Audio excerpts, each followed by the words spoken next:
in a sense. Like, we'll still have some of this shit from the comics, but, fucking Christ. You want to hear my theory on the Glenn situation? If he is alive, what Yeah, they might sure. do? Sure.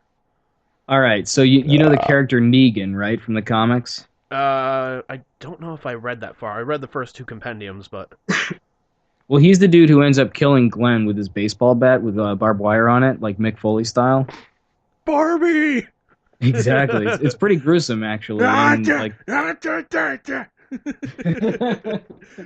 a lot of people have been kind of kicking around the idea of him making an appearance, and he's rumored to make an appearance in season 6. And if that's true, and if Glenn is in fact alive, what I think they would do is kind of hide the fact, make you think that he's dead, not really answer the question for a while, and then have him come back much later on. Sort of like think like Beth, like you knew she was alive, but in this case, they'll probably keep us guessing, I think. But like he'll all of a sudden pop back up with the group, and then not long after that, Negan shows up and beats his brains in with the bat, and then that's it, and he's dead. So it's like, hey, I he's gone. Oh no, fuck. And I and I was telling this to Liz, like maybe Maggie will hold out some hope, like, oh no, he's still alive, or someone will be like, no, he's still out there, sort of like Daryl with Sophia, and yeah, then he'll pop back up and boom, yeah, dead. or like fucking Carol was with Sophia, like just mentally nuts. Yeah, yeah, I'm yeah. all in favor of this, but the only thing that I request, if anybody's listening to this, fucking Mick Foley has got to play the fucking dude with the bat. Unfortunately, the rumor is that they would actually use the guy he was modeled after, which is Henry Rollins. That actually wouldn't be bad either. It Shit. wouldn't be bad, no, No, that because that's who Robert Kirkman modeled the character after in the comics, apparently. So they wanted him to play him in the show if fucking he's going to make an appearance. fucking dude love beats the shit out of Glenn with a baseball bat. Ow! Have mercy, Glenn. Glenn, you messed with the baddest cat in this land. Ow! Just, The Batist. fucking Ric Flair just comes out of nowhere, beats the shit out of him. Woo! Runs out of the town, kills a couple zombies on the way out, and is never seen again. Styling and profiling, even in the apocalypse. Woo! Woo! I was born with a golden bat in my mouth. Forget the golden spoon. Golden bat. Woo! Oh shit. Zombie killing. Heat seeking and thrilling. Woo! I'd be in favor of that. Like if they ever came to me and said, "Look, we want you to ruin The Walking Dead," I'll be like, "I got great ideas." Yeah, seriously. Like We need somebody to completely fuck up this show. like Oh, I got plenty. no, it would be like just kind of like a cock tease with everybody. Like I'll make fucking Justin Bieber a zombie and have Rick just like beat the living bejeebus out of him.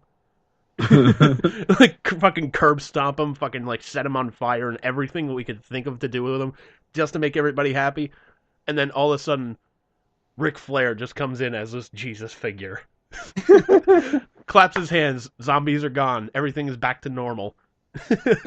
No explanations, no nothing. He just woos, and that's the Yeah, end. woo! Zombies gone. Lori's back alive. It's almost like the whole thing like never happened. We'll just have like Rick like wake up from the fucking coma or something like that. Oh man. Give everybody that ending, just piss them off. Oh, shit. We got way off track. We are way, way off track. Woo! All right. Let's see. Top 5 movies.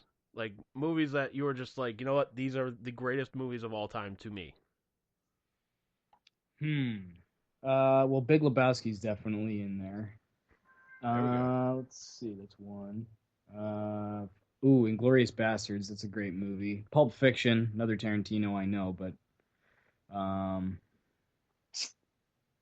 geez, I hate to do it again, but Tarantino wrote True Romance. I really dig that movie. Really? Yeah. Shit. Let's see. And you know what? Geez, I don't know.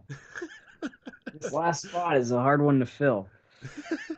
Well, because I was looking up and I saw the Red State poster and I was tempted to say it, but that's a little too easy. So I don't know. This is what happens when Bruce thinks, everybody. Yeah, it takes forever, and it sounds mostly like shit. Um, Just like our podcast. You know what? I'm gonna say Ed Wood because of the entertainment factor of that movie and the delivery of Bela Lugosi. That is just amazing. I actually haven't seen that.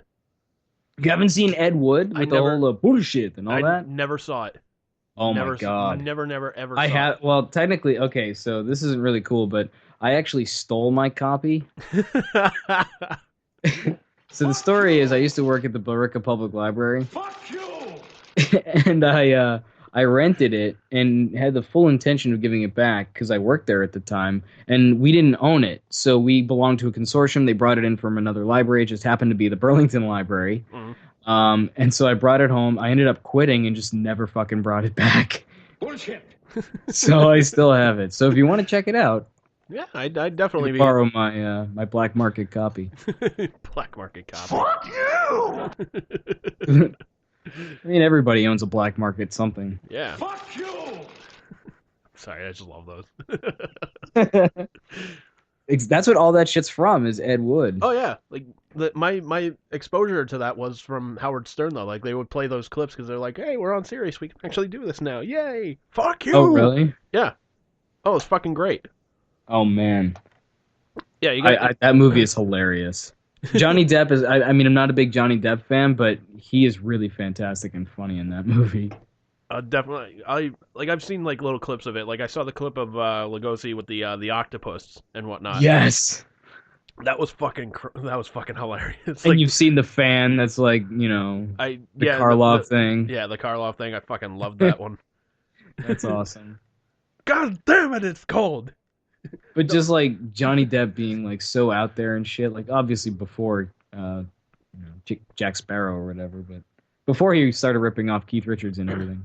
Well, and he drew, believe it or not, like his performance in was it Charlie and the Chocolate Factory. He actually drew inspiration from Marilyn Manson from that one. Really? I was like, I don't fucking see it. I don't see it either. Maybe in the look.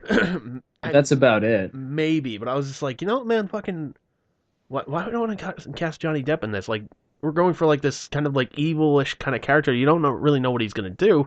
Fucking, let's go with Marilyn Manson. Fucking, let's go hog wild. Honestly, the look of Depp in that movie, the sound of Depp, like his character and the way he comes across and his voice and everything, is more like child molester than Marilyn Manson to me. Seriously. My daddy didn't like chocolate, and he was a dentist. And and Jesus Christ, who the fuck are you? He was also an evil wizard. Yes. Told me about trying to stop two little hobbits. Seriously. Couldn't even do it. Creepy little fucker. Anytime he sees people with hairy feet, drives him crazy. Yeah, I do not like Johnny Depp in that movie. He was just like, you were looking for like an A+ performance, and you were just like, shit. He's like Bill Cosby. Christ. Do you know what his first role was? Yeah, it was actually Nightmare on Elm Street, wasn't it? Yes, it was. Fucking A, man. Yeah, he died a glorious death, man. Yep, got sucked into the bed, fucking blood spurting up into the ceiling and whatnot. Yeah. Hell yeah. Great scene, man. Fucking memorable scene, too. Fucking A. Keeping with movies, man. If you had the opportunity to direct a remake or direct any movie at all, what movie would it be and why?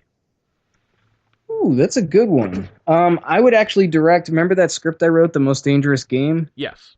Well, it was basically like a very, very, very, like, basically the book as a screenplay. Like, I didn't actually write it. I just basically transcribed it as the way I would look at it. I would direct that because I think that would be a shitload of fun. It's one of my favorite short stories of all time, and I think it'd be kind of cool to direct, even if it was just like a short flick. I've actually directed like small, like tiny flicks before, like for high school or whatever. Sort of the way that you directed, like the long, or what is it, the flying car. Flying car. Yeah. That was I almost said the longest car. Like, fuck. Dealing with amateurs I've done here, like people. a few shorts here and there, and just looking at you and Fred, man, fucking bunch of fucking amateurs. I actually have a pretty funny story about one that I did in college.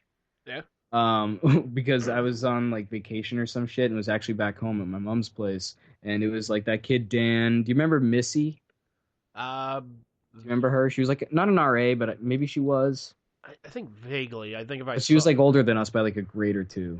I, I think I remember her vaguely, but Well, whatever. It was her, and I think someone else was there too. And we we went to my place and like used a bunch of like dolls and shit and made like a fake pornography using dolls and like all of our voices, and it was the worst thing ever. And like I at one point like there's a Barbie doll that gets lit on fire and thrown into a sink, and it's just the most ridiculous, ludicrous thing ever.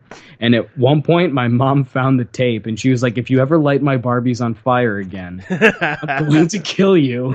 I was like, it wasn't yours. We bought it at Kmart. Which is true, by the way. I stood in line with that Barbie.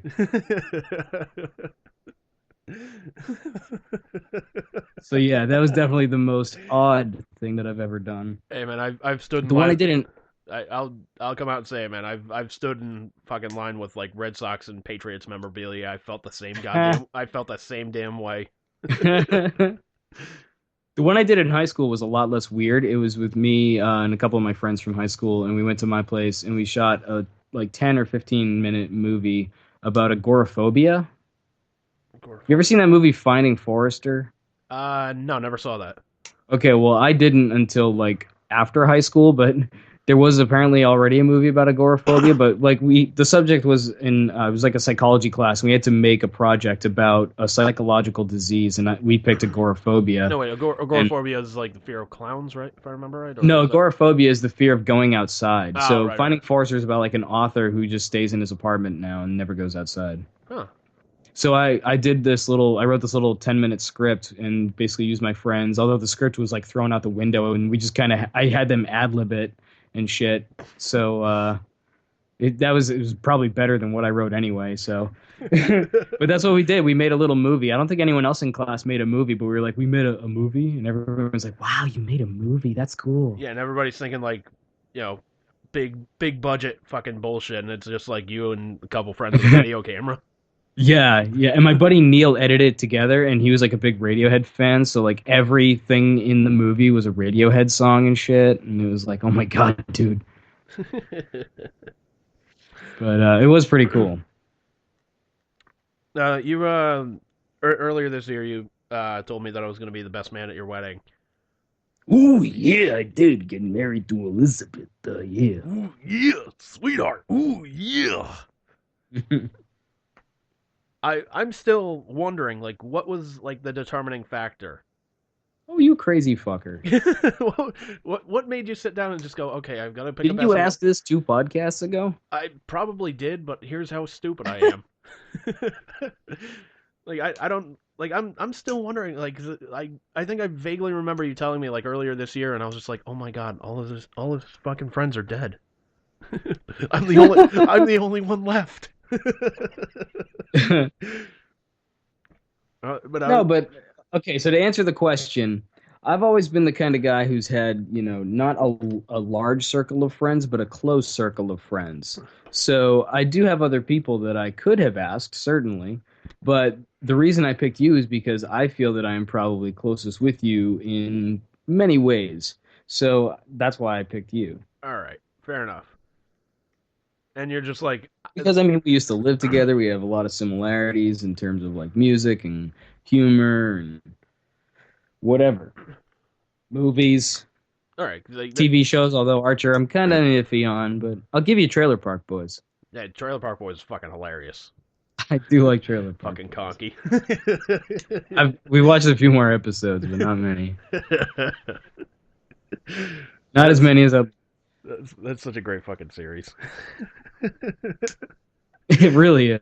Oh, man. I think we're like 6 or 7 episodes in by now, something like that. So would you go back to like, There's the one after the porn video. The one after the porn video. Oh, okay.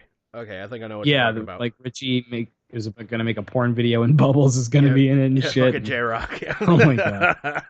Oh god. What a fucked up episode. I don't know how I can feel any friskier. I love that character. You're right. He totally makes that show. Like, Dude, as soon as I saw him on screen, I was like,